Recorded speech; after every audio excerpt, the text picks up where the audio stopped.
Assalomu alaykum, hurmatli Qamashi qishlog'i ahli. Assalomu alaykum, hurmatli musofirda yurgan yurtdoshlar. Bugungi video roligimiz juda ham qiziq bo'ladi. Ushbu video roligimizda Nurobod mahallasida joylashgan 10 sotixlik tayyor biznes loyihasi joylayamiz. Ushbu ko'rib turgan binolaringiz sotuvda. Hurmatli qishloqdoshlar, buni hozir to'liq sizlarga obzor qilib tushuntirib o'taman. Birinchidan buni manzili bilan tanishtirib o'tadigan bo'lsam, bu Nurobod mahallasida joylashgan bo'lib, 52-maktabdan keyingi ko'chada joylashgan. Mana ko'chani ko'rib turibsizlar. Ko'cha agar kimga tanish bo'lsa, bilib oladi. Joylashgan joyi 52-maktabdan keyingi ko'chada. Endi buni to'liq obzor qilib beradigan bo'lsam, ushbu sotilayotgan uchastkada ko'rib turgan binolaringiz mavjud. Ushbu binoning poydevori, bizning qishloq tilida aytiladigan bo'lsa, padush qilingan. Men hozir videoda ham ko'rsatib o'taman sizlarga. Fundamentlari juda moshni, baquvvat qilib qurilgan. Ana biza video qilib joylashimizdan maqsad ko'rib bemalol xulosa chiqarishlari mumkin bo'ladi. Mana ko'rib turibsizlar, aziz qishloqdoshlar, fundamentning sifati a'lo darajada. Va bu pishig'ishdan ko'tarilgan. Ushbu binomiz pishig'ishdan ko'tarilgan, mana ko'rib turibsizlar. Keyingi tom qismi esa plitadan, ya'ni ikkinchi etajga ko'tarishga bemalol moslashtirilgan. Endi bu ko'rib turgan binomiz ichiga kirib tanishamiz.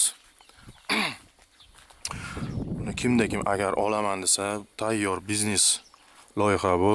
Nurobod mahallasida bemalol bir savdo sotiq bilan shug'ullanadigan do'stlarimiz bo'lsa, olsa juda baraka topadi. Ko'rib turgan joylaringiz mana binomiz. Ko'rib turgan binomiz 8 ga 5 metr. 8 dan oshiqroq. 10 ga 5 desa ham bo'ladi. 10 ga 5. Ushbu xonamizning maydoni 10 ga 5. Xonamiz ko'rib turibsizlar. Endi anchadan beri foydalanmaganligi uchun tashqi fasad faqat remonti qilinsa yetarli. Qolgan joylari juda ham mustahkam. Derazalarda rishotkalari bor.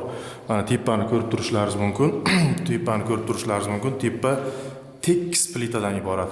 Bemalol ikkinchi etajini ko'tarib, buni ustidan davom ettirishlari mumkin. Endi agar bu xonani kim bir yashash uchun mo'ljallayman desa, mana bu ko'rib turgan oynalaringiz, ya'ni deraza, avval eshik bo'lgan, mana eshik joylaridan bemalol eshik ochib, eshik qilsa ham bo'ladi. Bu xonamizning hajmi, yana qaytarib o'taman, 5 ga 10. Xonamizni ko'rib bo'ldik. Endi keyingi xonalarga o'tamiz. Qishloqdoshlar, bu sotilayotgan yer maydoni, ya'ni uchastkasi. Bu avvaldan biznes qilish uchun moslashtirilgan va hozirda ham biznes qilsa juda ham qulay bo'ladi. Agar kim mana bu xonasi esa, bu xonasi ham mavjud. Hozir bu xonasiga kirishga imkoniyatimiz yo'q. Agar kim olaman desa, kelib ko'rishlari mumkin. Bu xona, bu yerda ham xonacha mavjud. 3 ga 4 xona. Xonaning hajmi 3 ga 4. Ana endi kirib kelishda ko'rib turibsizlar, hozirgi kecha kunduzda juda ham defitsit bo'lgan eng qimmat metaldan, ya'ni qalin metaldan qilingan darvoza mavjud. Hozir kecha kunduzda ham chiroyli darvozalar mavjud, lekin bu darvozalarning sifati mana bunaqa emas. Ko'rib turibsizlar, juda ham qalin darvozadan qilingan. Ana endi qishloqdoshlar kirib kelamiz, bismillah deb. Kirib kelishda mana bunaqangi 10 sotiq bo'lgan yer maydon mavjud va uy egalari o'zlari biznes loyiha qilganlar uchun ana yerda fundament to'kib qo'yishgan. Fundament bemalol yerda ham bir do'kon, nimadir ish foydalansa bo'ladi. Qishloqdoshlar, mana shunaqangi juda zo'r bo'lgan yer maydonni sotuvga qo'yamiz. Buni hozir shu kundan qolmasdan olinadigan joyi.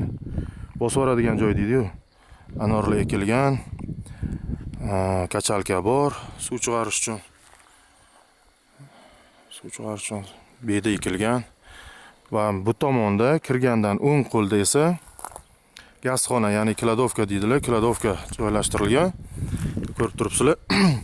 Va binoni ham ko'ryapsizlar. Binoni kimda kim aytishi mumkin, nima remont bob ekan deydi, lekin bu remont bob emas. Bunga faqat tashqi fasad berilsa bo'ldi. Mana ko'rib turibsizlar, pishiq ishdan qilingan. Fundamentlar ham qalin, tepa plitalar bilan ko'tarilgan, bemalol qurilishni davom ettirsanglar bo'ladi. Endi bu yerda hozir odam yashamaganligi uchun o'tli yotibdi. Bularni bemalol tekislab bo'ya qilaveramiz. Mana bu xonani ham sizlarga ko'rsatib o'taman.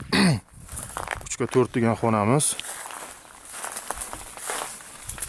Buni agar Nurobod mahallasida biznes qilaman, qanaqangidir bir pullarni to'plab biznes qilaman deb yurganlar bo'lsa, tayyor joy bosib yuboriladi.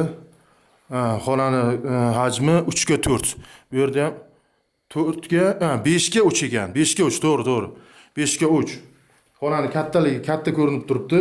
Bu yerdan bemalol qanaqangidir bir marojnoxona, bir sex yoki magazin, oziq-ovqat magazinlari qilsa bo'ladi. Qishloqdoshlar mana ko'rib turibsizlar.